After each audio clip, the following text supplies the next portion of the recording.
So first, let me just reintroduce this again to make sure that everybody's getting the right feed. But in the meantime, thanks for your patience.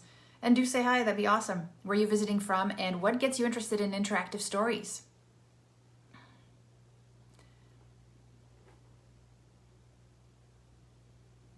All right, okay, now we're live on all the platforms. Haha, all right.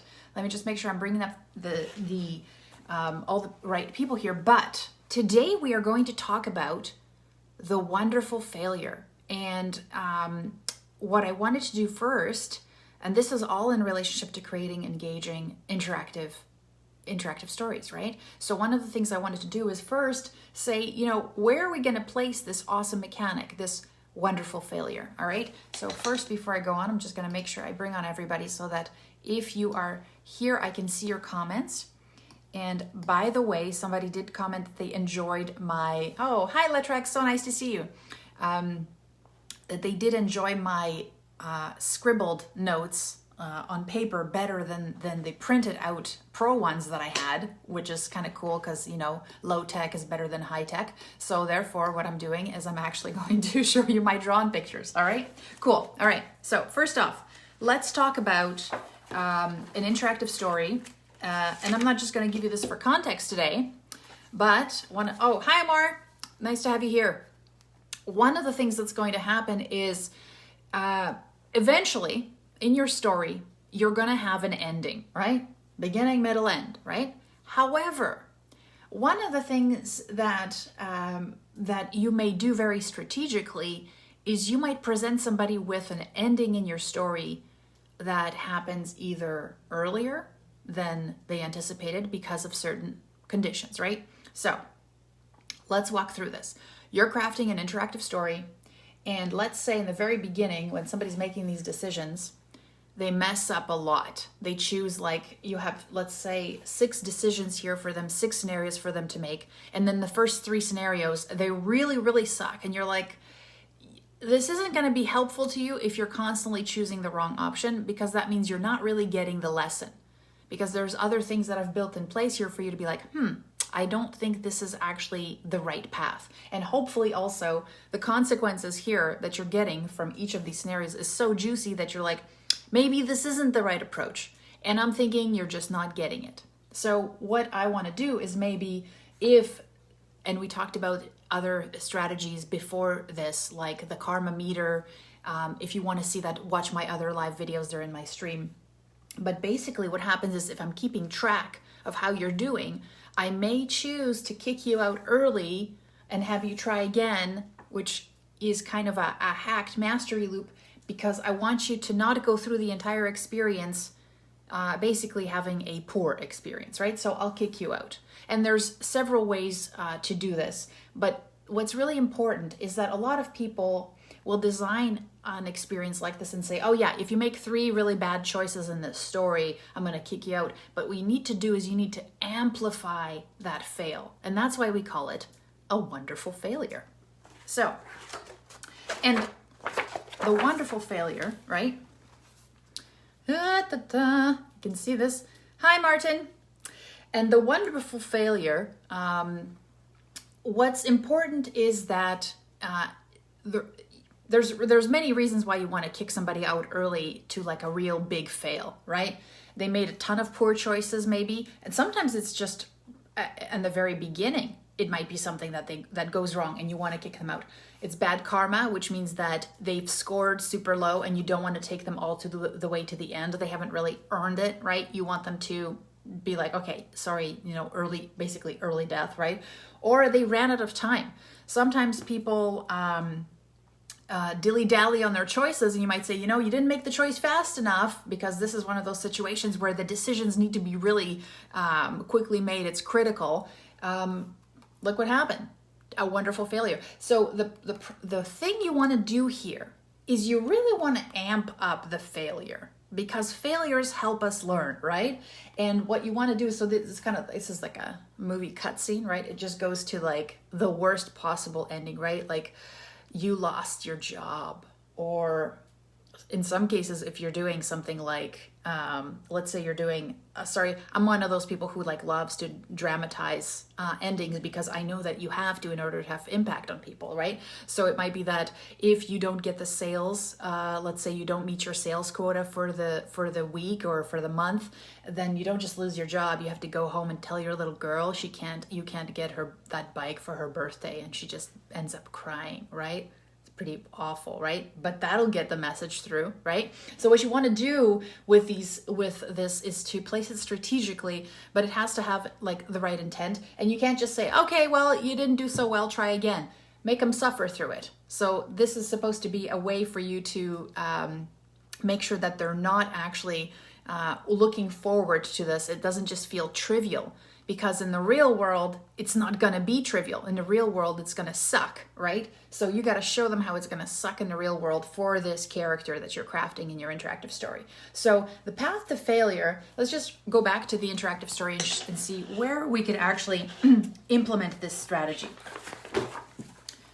Yeah. So here, there's several places where this could be very well used depending on the context of your story. So with sometimes what happens is with certain processes, certain kinds of let's say interactions, like let's say you're trying to get people to understand how to talk somebody down from suicide, right?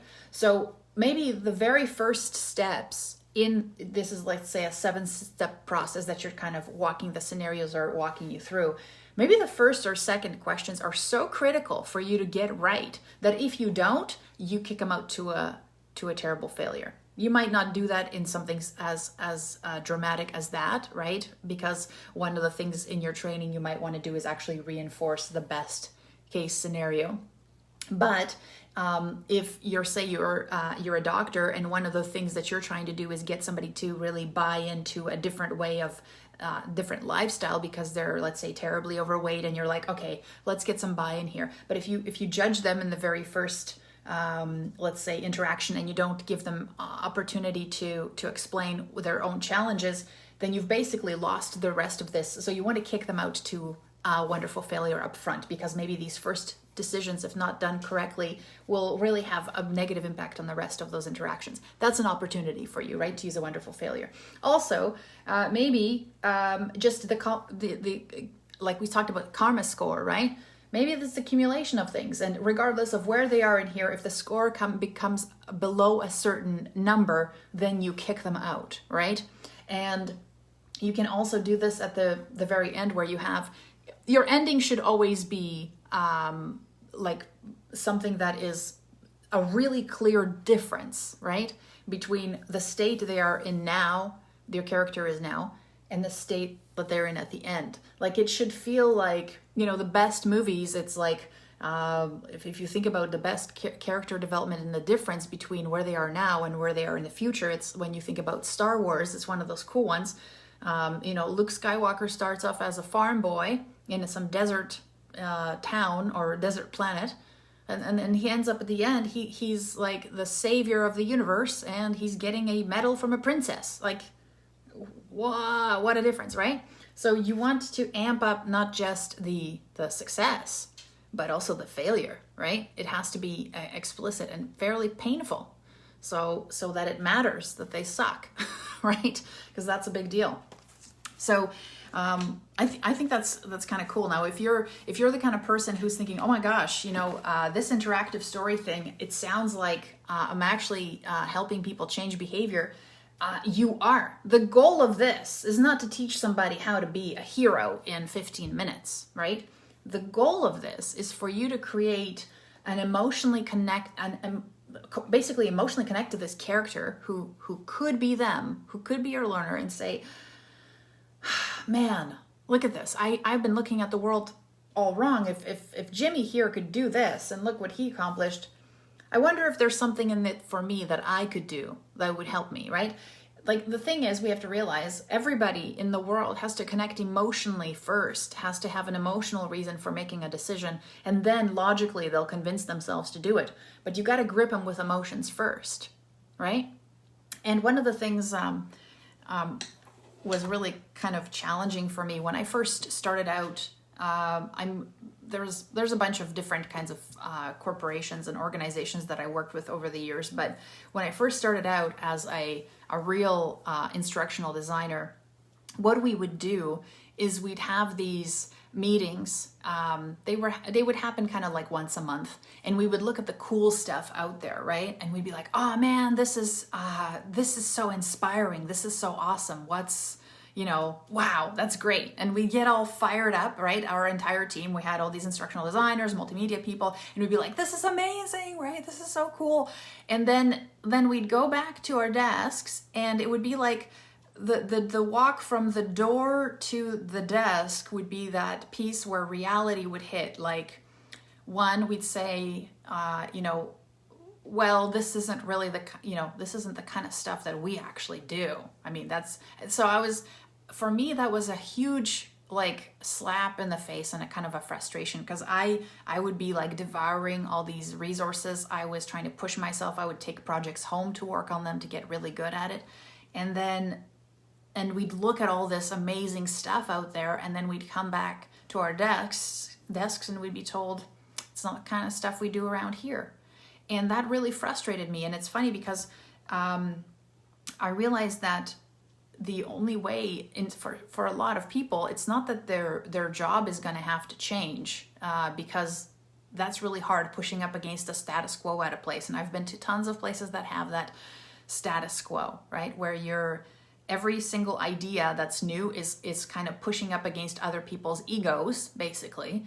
And every time you introduce something new, it makes the other people feel like you're telling them that their old ideas are not so sexy or as good as they thought they were, which is very challenging to overcome, because regardless of how much good you want to do in the world, there's a lot of ego out there that's really just trying to keep things the same because it looks better, right? I think. So for a really long time, I struggled with this pushback, and I thought maybe going to different places would be different, but resistance is everywhere, right? So eventually, one of the things that I found is finding people who are like-minded, will help you get those wins, and will give you real feedback. So I found a couple of mentors, and for me, that was like the game changer. And initially, I wasn't really feeling that it was weird getting real feedback all of a sudden, because I was like, wait, why are you telling me this? Like, is this, I felt like my ego kind of welled up. I was like, hey, why are you telling me this stuff? What do you mean? My work's not good enough?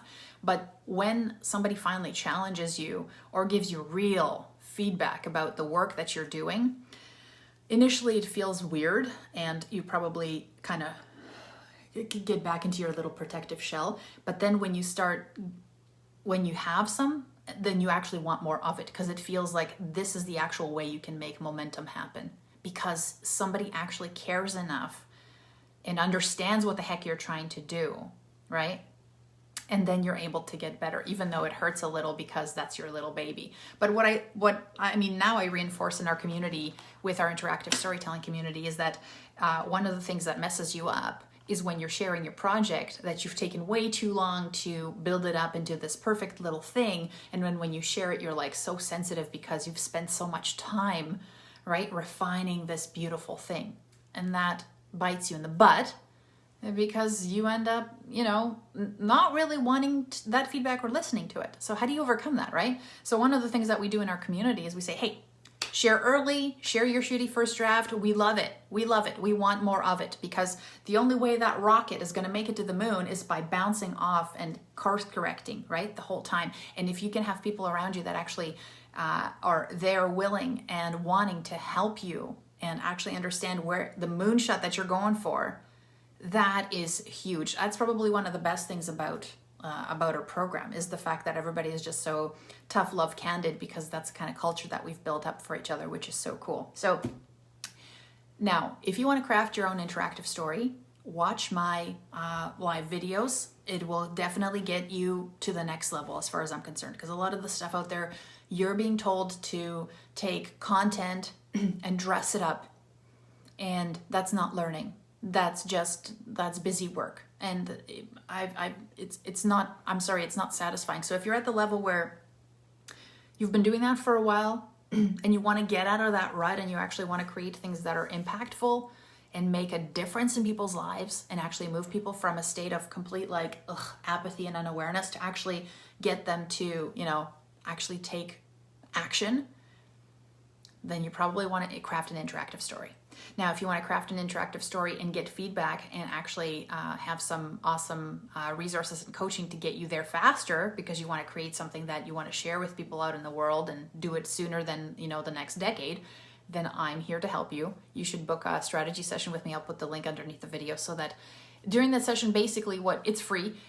Basically what we're doing is we're talking about, where you're at right now and what kind of projects you've worked on, what's your processes, but also where you want to take yourself, right? Because it's funny, a lot of us start off with this whole, I just want to do things that people will enjoy. And I'm like, yeah, but a lot of us, it's not just about other people, it's about us. Are you putting out work that makes you proud? Are you putting out work that you're like, oh, this is my legacy. I'm proud to add my signature to this piece, right? And when you're in an environment that won't necessarily change around you to accommodate your creative needs, sometimes you have to go off and do things by yourself. And that's what I did, right? I had to find people who were like-minded, who would support me instead of, shooting me down, who would actually be there to call me on my BS, because a lot of times, especially when you're working on your own project, sometimes you need a little bit of a kick in the butt because you're like, but I'm so busy and everything else is more important. But this is the time to invest in you, right? So sometimes you need to be called on the points that you're learning new things. And one of the easiest things to do when you're learning new things is to kind of gravitate towards the things that make you you're more comfortable doing because it's in your comfort zone, right? So you're not stepping out of your comfort zone. And so we'll call you on that. We'll be like, wait a minute, why are you doing that? Oh, because you've always done that. Well, how about you work on the thing that's the hardest, right? So we're there to support you do that. And so if you're somebody who's looking for the next level and who's looking to really craft things that have meaning and you want to be proud to launch, I think you'd enjoy at least exploring this opportunity with me, because it would be fun to have you in our group. So if you found this useful, make sure you click that like button, and that way the next one that I run, which will be probably tomorrow, will show up in your mailbox or you'll get a notification. And if you have any questions, like as you go back and say, okay, I want to use this in my own interactive story, I want to incorporate this kind of strategy, or most commonly people are like, but I work in this context. Will this work for the people that I'm working with? Shoot me those questions in the comments. I'd love to hear them, because usually I address them during the next live. All right. So I hope you guys have a fabulous rest of the Wednesday. And if you get the chance, then make sure you say hi. All right. Take care. Bye, everybody. Hi, Lori.